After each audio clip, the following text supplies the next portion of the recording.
Salam sejahtera untuk kita semua. Halo anak-anak hebat, Bapak Ibu Guru, serta seluruh pendengar setia yang luar biasa.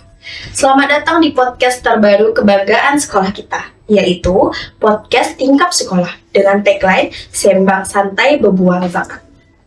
Podcast ini hadir sebagai ruang berbagi cerita, inspirasi, motivasi, dan pengalaman dari berbagai sosok hebat di lingkungan sekolah kita. Karena kami percaya, belajar tidak hanya dari buku, tapi juga dari perjalanan hidup dan pengalaman nyata. Di episode perdana ini tentu sangat spesial. Beliau akan berbagi cerita tentang masa-masa beliau saat masih menjadi murid, suka duka perjuangan beliau, hingga akhirnya sukses meniti karir di dunia pendidikan. Harapannya, melalui podcast ini, anak-anak bisa belajar bahwa kesuksesan itu bukan sesuatu yang instan, tapi lahir dari proses, perjuangan, dan ketekunan. Baiklah, tanpa berlama-lama lagi, mari kita sambut narasumber perdana kita, Bapak Kepala Sekolah. Assalamualaikum Pak, bagaimana kabarnya hari ini? Waalaikumsalam warahmatullahi wabarakatuh. Alhamdulillah Bapak dalam keadaan sehat, dan juga sangat senang sekarang ini bisa menjadi narasumber perdana di podcast ini. Wah, Masya Allah sekali. Terima kasih ya Pak sudah hadir di podcast Tingkap Sekolah di episode perdana. Bapak sebelumnya mungkin audiens atau pendengar podcast kita belum terlalu mengenal siapa di balik jayanya SMP Negeri 14 Dumai. Boleh bantu perkenalkan diri dulu Bapak dan perjuangan Bapak dari Bapak bekerja sampai sekarang. Oke, kalau untuk perkenalkan, Bapak Rudi Chandra, SPD MPD, bertugas di SMP Negeri 14 Dumai ini sebenarnya semenjak Agustus 2022 kemarin. Dan sebelumnya Bapak juga pernah menjadi kepala sekolah di SMP Negeri 8 Dumai di tahun 2017 sampai sebelum masuk ke SMP 14 ini. Jadi di sana lebih kurang dari 17 sampai 2022. Kemudian Bapak dulu adalah seorang juga menjadi guru di SMP Negeri 2 Dumai, itu dari tahun 2007 hingga 2017, jadi hampir 10 tahun di SMP 2. Yang sebelumnya Bapak juga mulai dari karir yang paling bawah, mulai dari honor di SMK Alun Nawaro, kemudian ikut tes guru bantu, alhamdulillah dapat di SMA 3 Dumai, dan di sana Bapak juga sempat mengajar di sana. Nah, itu mungkin, dan alhamdulillah dari perjalanan ke Bapak mulai datang ke Dumai ini di tahun 2002, mengikuti ke beberapa sekolah, nggak dapat. Akhirnya ada juga sambil kerja sambilan selain mengajar, itu juga pernah. Oh, berarti Bapak sudah menjelar ke sekolah di Dumai ini. Bapak juga pernah menjadi kepala sekolah sebelumnya di SMP 8 ya Pak ya. Juga pernah menjadi guru biasa di SMP 2 selama 10 tahun lamanya. Masya Allah. Berarti sudah paten lah ya Pak ya di dunia pendidikan gitu. Oke, luar biasa sekali Pak. Nah Pak, biasanya murid melihat kepala sekolah itu sebagai sosok yang ditakuti, sosok yang wah ini Bapak ini pasti dulu pintar pas masa sekolahnya gitu.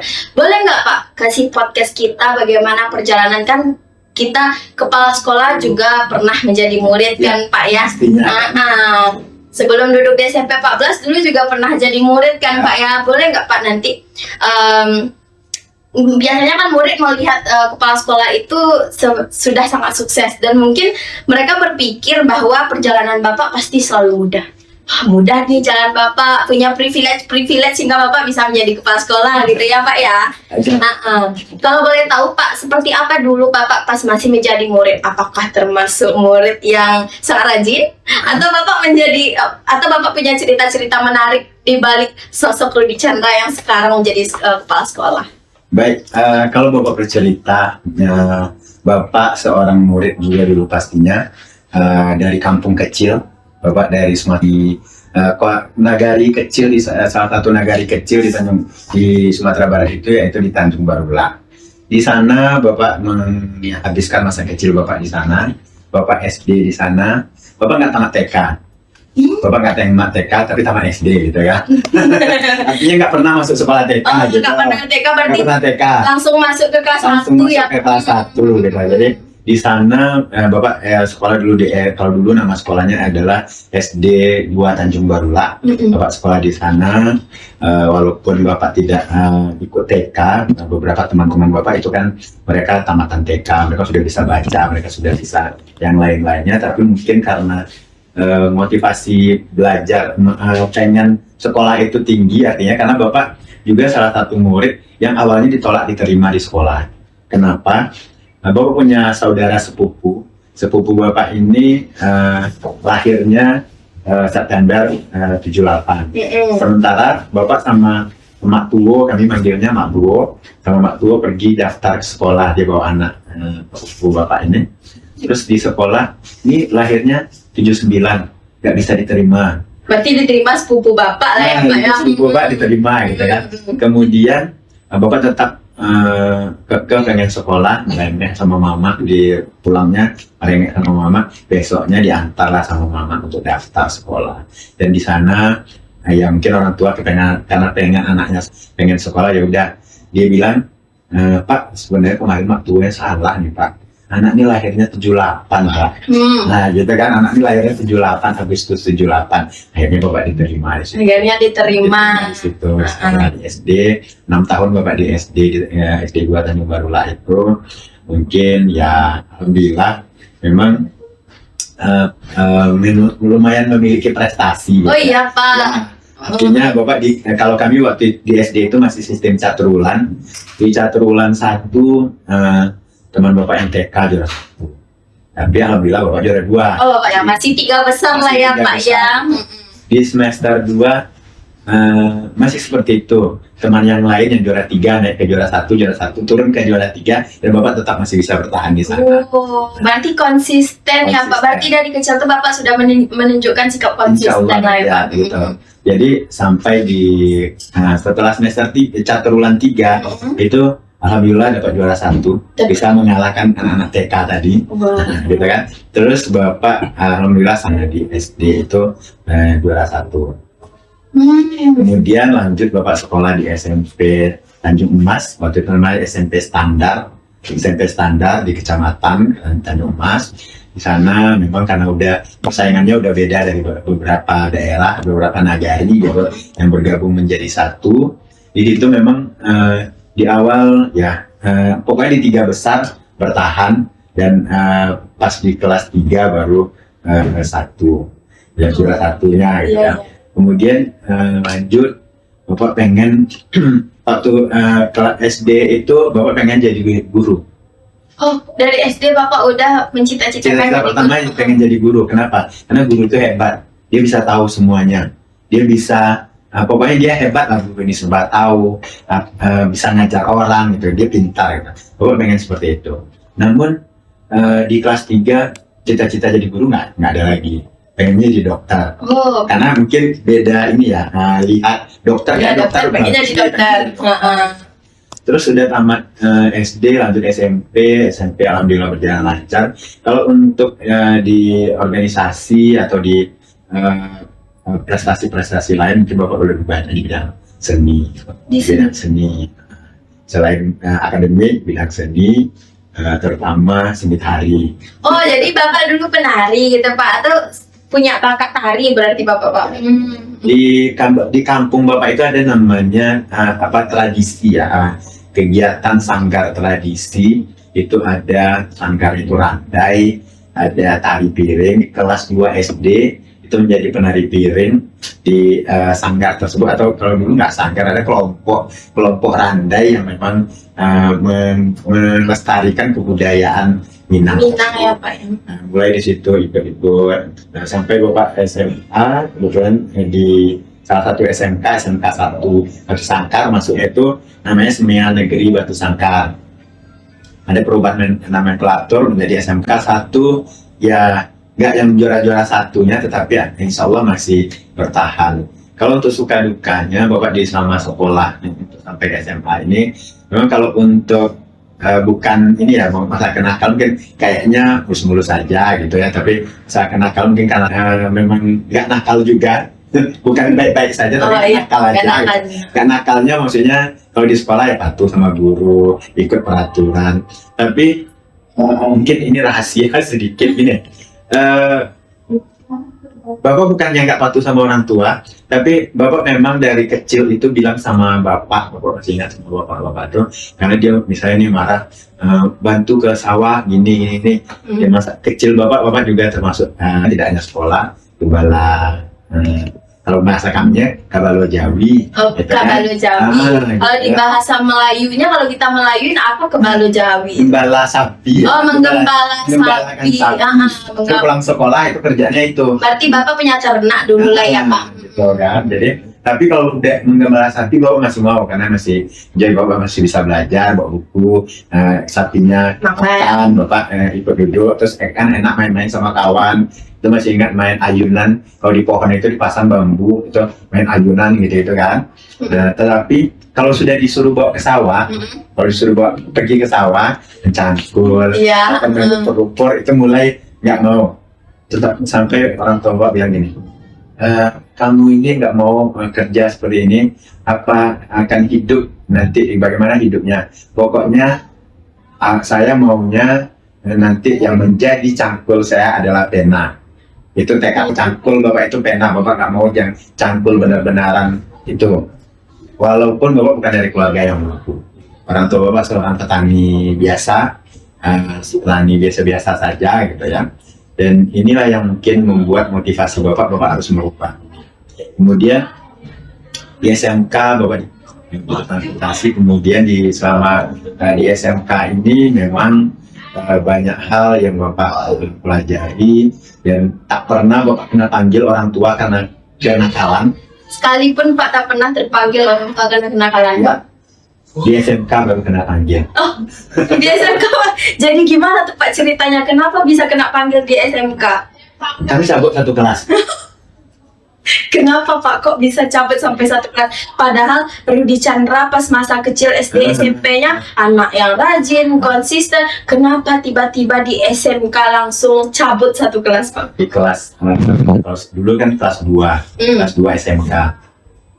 Kami masuk sore. Belajarnya sore. Jadi adalah sore. Ada juga kendala masalahnya itu karena ada beberapa guru yang nggak masuk ke kelas, dan itu membuat kesempatan ada kan gitu kan. Kesempatan ada. Jadi ada kawan termasuk ketua kelas bilang kalau kita pulang semua udah pulang, awas siapa yang tinggal. Ya gitu kan, awas siapa yang tinggal. Jadi awalnya pengen tinggal tapi nanti setiap kawan akhirnya cabut ikut dan besoknya kena panggil sama guru BP. Kalau dulu namanya guru BP. Kena panggil guru BP dan itu dimarahi dan panggil orang kawan-kawan yang lain banyak masalah-masalah. Mungkin karena kita nggak pernah gitu. Dan situ proses yang Pak di SMK dan itu alhamdulillah cuma sekali gitu. Cuma sekali pertama dan terakhir kapok kena marah ya Pak ya. Berarti dari SMK jurusan akuntansi, lalu Bapak pindah ke perguruan tinggi? Ya. Perguruan tinggi ini gini, Bapak ada kalau dulu tuh namanya, kalau sekarang kan SNBP, gitu kan. Kalau dulu namanya ada PMDK. Oh, kalau sekarang minat dan pada zaman saya namanya SNMPTN. PMDK itu ada salah satu guru Bapak di kelas Bapak di kelas 9 Bapak Sri, dia bilang Rudi mau kuliah. Bapak bilang gini, kayaknya enggak Bu, saya cita-cita saya kalau udah tamat S jadi bank kan jurusan akuntansi kan. Terus coba dulu ini ada kesempatan untuk bisa kuliah karena daftar PMDK. Coba akhirnya Bapak konsultasi sama orang tua, katanya emang Bapak nggak ada uang untuk kuliah kan. Jadi Bapak tanya sama ada saudara, abang dan sebagainya, Ya udah, jadi kata ibu guru bapak, silakan ambil aja dulu formulirnya, isi. Tapi dan bapak belum punya akta kelahiran, macam. Tapi alhamdulillah dari 10 orang kami yang mengikuti PMDK itu, yang diterima itu ada 4 orang. 10 orang yang diterima cuma 4 orang dan Bapak adalah salah satu dari yang 4 itu. Kami waktu itu dari jurusan akuntansi ada 2, dari jurusan perdagangan kalau dulu namanya ada 1, dan dari jurusan perkantoran ada 1. Oh, iya.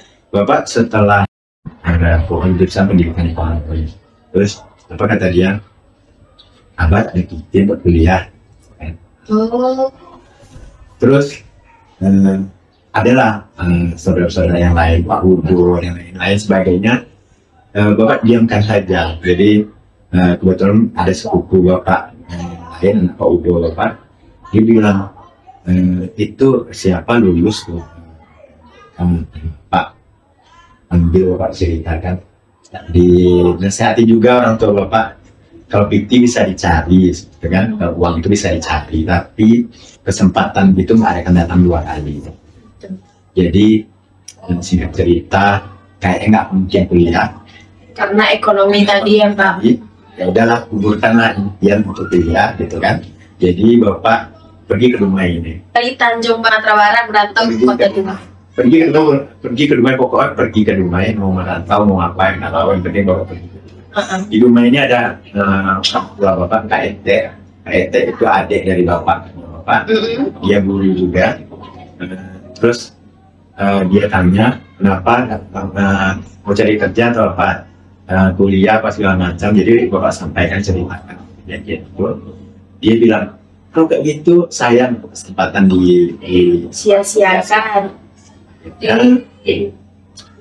Dia katakan ke abang bapak almarhum, dia sampaikan dia ada dulu sering ini saya kita kuliah paling pas kemarin. Dari situ bapak dari Dumai inilah waktu pendaftaran tinggal besok terakhir, dan abang bapak ini juga bersedia lah untuk kelihatan bapak Cover lah ya Pak tentang waktu itu dia belum nikah. Walaupun dia bilang ini udah selamanya bisa membantu karena udah pengen nikah juga, daftar ulang itu kan, daftar ulang, bahkan dia nelfon juga, nelfon kan Budi nanti apa ke dunia mungkin bapak ada kasih nomor telepon rumah di Dumai, nomor telepon rumah PET. Jadi dia nelfon yang ngangkat dia telepon PET, saya temannya Rudi Pak, ini besok loh Pak terakhirnya ini. Hari itu sorenya bapak disuruh pulang ke Padang, langsung ke Padang. pulang ke Padang dari Dumai. Naik ANS. Les yang Sampai di Dumai itulah, sampai di Padang. Alhamdulillah udah diapakan bapak misi, teman bapak tadi yang bantu, sekarang teman bapak itu sudah sukses. Dia jadi dokter di Universitas Mercu Buana. Iya. Kemudian dia semangatnya luar biasa. Dan selama kuliah juga dialah yang motivasi bapak untuk selalu bisa yakin kita bisa kalau kita punya usaha. Kuliah, singkat cerita kuliah, di awal kuliah dia sama teman bapak namanya Lenoptris. Dia di sana dia selama kuliah itu dia membantu, bahkan waktu awal di kuliah bapak hidupnya susah, numpang. Iya Pak. Numpang di rumah saudara, ya kan, numpang di rumah saudara ini. Terus bapak punya kenalan waktu semenjak itu bapak magang di kantor pajak APP di Padang, dan ada salah seorang bapak itu, dia pejabat di kantor itu, melihat setelah Padang bapak dan bapak komunikasi sama dia, akhirnya dia ngajak tinggal di rumah dinasnya. Mungkin pada waktu bersosial rumah, karena kebetulan dia juga keluarganya di Jakarta, dia dinas di Padang. 1 semester bapak tinggal di situ. Setelah itu dia otomatis bapak harus keluar lagi, nggak mungkin tinggal di situ. Nah, disitulah teman bapak tadi. Setiap kali kami ke perpustakaan, yang dicari bukan baca buku, bukan baca jurnal apa, yang dicari pertama kali masuk perpustakaan adalah koran. Untuk apa Pak? koran itu apa? Yang dicari di koran itu adalah halaman yang ada lowongan pekerjaan. Wah, sampai terpikirkan untuk mencari lowongan pekerjaan paruh waktu Ya. untuk membiayai kuliah, Pak. Karena ke bapak kan tadi dibilang nggak mungkin bertahan karena abang bapak dia bilang dia pengen keluarga juga, dia pengen apa segala macam, berarti bapak harus punya usaha. Iya. Akhirnya setiap kali perpustakaan ini kok nggak bisa part time, harus full time misalnya itu, berarti ini nggak jadi ada sampai sekali bapak ada apa kata teman bapak, belum kita antar, belum tawarkan antarnya naik bus kota ke Khatib Sulaiman dari Air Tawar naik bus apa itu, alhamdulillah ketemu sama orang baik mungkin kan. Di kafe itu pemilik kafenya dia tanya kenapa mau bekerja, motivasinya apa, kan kamu sudah kuliah, mau bekerja, gua sampaikan dan akhirnya dia mau terima bapak bekerja di sana jadi kasir. Kasir. Kerjanya malam kan, Iya. kerjanya mulai dari pukul 5 sore sampai pukul 12 malam. Dari pukul 5 sore sampai pukul 12 malam. Paginya kuliah lagi, Pak. Kuliah lagi. Itu awalnya bapak pulang ke kos malam, tapi ada fasilitas dari kafenya untuk mengantarkan karyawan pulang ke rumahnya. Oh, Ada fasilitas yang disewakan taksi untuk mengantarkan semua karyawan Iya. pulang ke kos masing-masing. Setelah itu kebetulan yang punya itu waktu itu mungkin jabatan angkatan udara di Padang. Terus di situ dia bilang ini, kok Pak lihat kayaknya kamu ini kuliah keteteran kuliahnya, alhamdulillah dapat. Pas keluar nilai bapak satu semester pertama, nilai bapak satu semester dimintanya mana nilainya ini.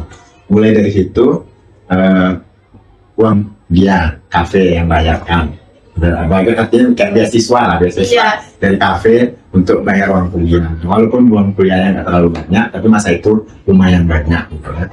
Terus sampai dari itu nggak usah kos lagi, ada kamar di kafe itu, disuruh tinggal di sana agar nggak bolak-balik, agar punya waktu istirahat, karena kalau jam 12 pulang ke kos paling nanti sampai di rumah dan di kos sudah jam 1 atau jam setengah 2, kapan lagi tidur atau segala macam, udah tutup kafe langsung tidur di kamar.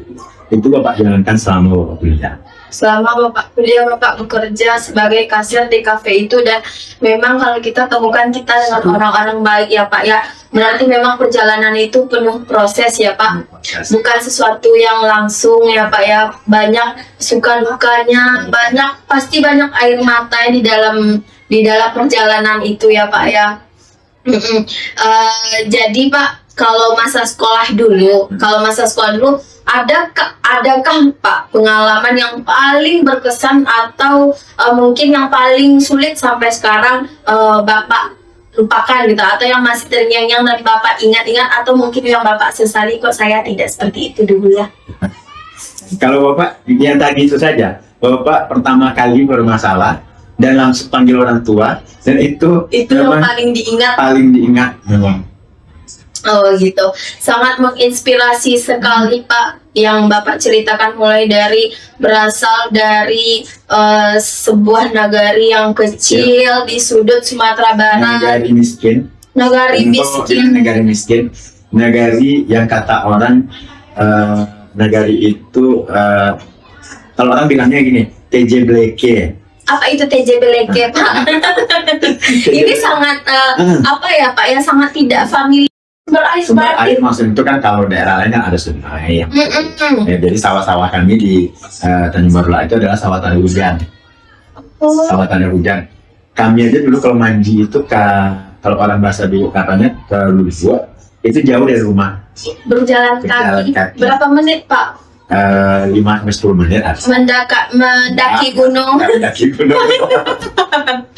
Sangat menginspirasi sekali Pak, yang berasal dari kampung miskin dari sudut Sumatera Barat, yang berasal dari keluarga ekonomi menengah ke bawah. Ke bawah.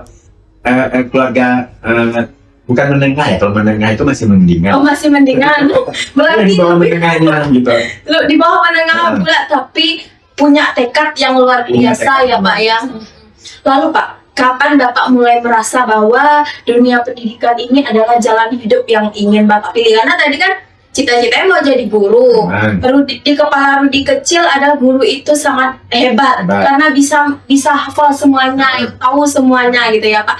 Terus lalu Rudi kecil mau jadi dokter. Lalu kenapa banker? mau jadi banker juga? Lalu kenapa Pak di endingnya Bapak memutuskan untuk menjadi pendidik?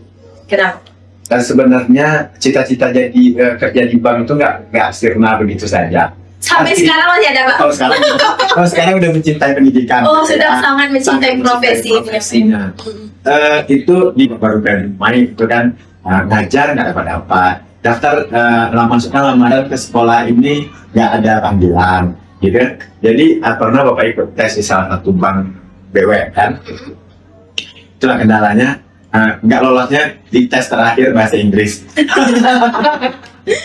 Ya, mungkin memang nggak rezekinya, memang udah ditakdirkan untuk menjadi pendidik. Karena kan jurusan juga pendidik. Tapi setelah Bapak kuliah sebenarnya memang poin untuk menjadi guru itu sudah mulai muncul. Ya.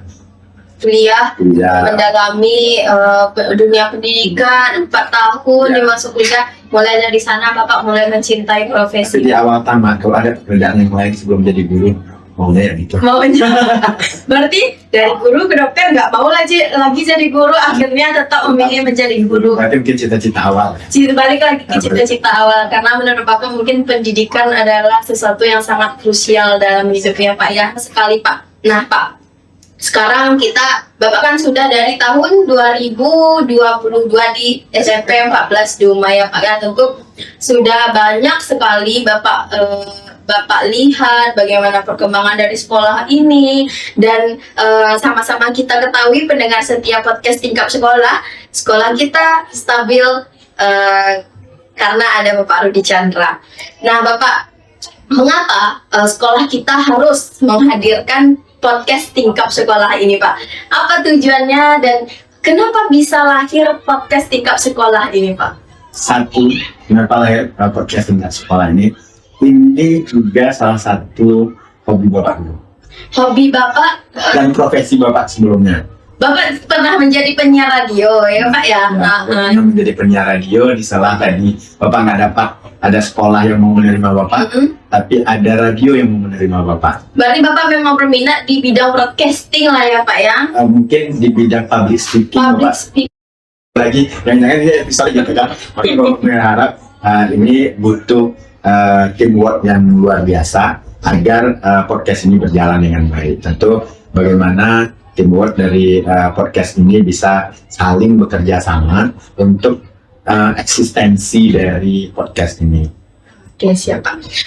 Bapak, apakah nanti podcast ini juga bisa menjadi wadah bagi murid untuk menunjukkan bakat, ide atau kreativitas mereka nanti? Sangat mungkin Pak. Karena memang itu tujuan utama kita tadi. Itu tujuan utamanya ya Pak ya. Oke. Berarti nanti anak-anak yang ingin menjadi bintang tamu untuk mengeluarkan bakatnya atau menunjukkan eksistensinya sebagai murid yang berbakat, boleh menghubungi tim podcast ya Pak ya. Oke. Pak, kalau boleh berbagi dari panjangnya perjalanan Rudi Chandra SPD MPD Pak, menurut Bapak apa 3 kunci saja Pak, 3 kunci sukses yang perlu dimiliki oleh murid sehingga bisa seperti sekarang di balik maraknya banyak apa? Jadi yang ketiga baru usaha, karena tidak ada kesuksesan tanpa usaha. Ya kalau mau sukses ya harus ada usaha. Jangan menunggu saja tapi jemput bolanya ya Pak ya. Berarti 3 kunci yang paling penting dari Bapak Kepala SMP Negeri 14 Dumai adalah yang pertama beribadah, patuh kepada orang tua, dan yang ketiga usaha. Karena hasil tidak akan mengkhianati usaha ya Pak ya. Oke, Bapak sebagai penutup Pak, dari kisah yang sangat menginspirasi, mungkin Bapak bisa memberikan pesan khusus untuk seluruh murid yang mendengarkan podcast ini, terutama bagi mereka yang mungkin sedang burn out, sedang merasa lelah, bingung akan masa depan, nggak tahu mau masuk SMA mana, atau kurang percaya diri. Apa pesan Bapak? Ya, mungkin sebelum itu, sebelum Bapak berpesan, Bapak mungkin juga mengucapkan terima kasih banyak kepada seluruh tim podcast ini yang sudah pastinya bertumpus lumus untuk menjadikan hal yang kita lakukan hari ini di balik layar ini, di balik kita ngobrol berdua, itu banyak orang-orang yang mensupport agar ini terjadi. Iya. Dan Bapak ucapkan terima kasih. Yang kedua juga Bapak ingin berterima kasih kepada orang tua Bapak. Nah, artinya posisi Bapak di sini sekarang itu adalah karena mereka. Walaupun mereka tidak menikmati apa yang Bapak rasakan hari ini, karena yang orang tua Bapak yang laki-laki meninggal itu baru-baru Bapak PNS, kemudian ibu Bapak meninggal waktu kemarin COVID-19, dan yang berikutnya terima kasih yang juga yang sangat mendukung karir Bapak pastinya adalah ibu, istri gitu kan. Ibu, Istri, iya. Karenanya pastinya dialah yang support Bapak suka duka kami, suksesnya Bapak tentu ada istri, Andil Ibu ya Pak ya. Istri di belakang Bapak dan anak-anak Anak-anak hebat Bapak ya Pak ya. yang imut ya. Walaupun udah besar-besar sekarang kan imut ya. Tapi untuk anak-anak murid Bapak atau anak-anak murid yang lainnya yang mendengarkan podcast ini, Bapak berpesan bahwasanya apapun keinginan kita, cita-cita dan harapan kita itu kalau bisa dibuat, ditulis, dipampangkan, dilihat terus agar kita termotivasi untuk itu. Dan juga jangan pernah menyerah jika gagal. Kenapa? Karena kegagalan, kata orang kan kegagalan itu adalah sukses yang tertunda. Betul. Bapak sudah rasakan itu. Gagal di sini, oh mungkin jalan ini yang diberikan Allah kepada kita. Karena belum kadang kan kita merasa kalau gagal berarti kita ini memang tidak bisa, tidak mampu dan tidak lebih apa-apa lainnya. Tapi mungkin di balik kegagalan, enggak, ini loh jalan kamu yang ini, gitu kan. Mungkin Bapak nggak jadi dokter, nggak jadi kerja banker, karena Bapak itu kamu bisa mempengaruhi orang loh di dalam dunia pendidikan. Kamu bisa memberikan dampak yang lebih terhadap anak-anak bangsa mungkin gitu. Barangkali itulah Bapak harapkan. Jadi kalau gagal di jalan yang satu, masih banyak jalan-jalan lain untuk menuju kesuksesan itu. Gagal di jalan yang satu, masih banyak jalan-jalan yang lain ya Pak ya, karena bunga yang indah tidak tumbuh di aspal yang mulus ya Pak ya. Pasti akan tumbuh di tanah yang berbatu dan tidak mulus ya Pak ya.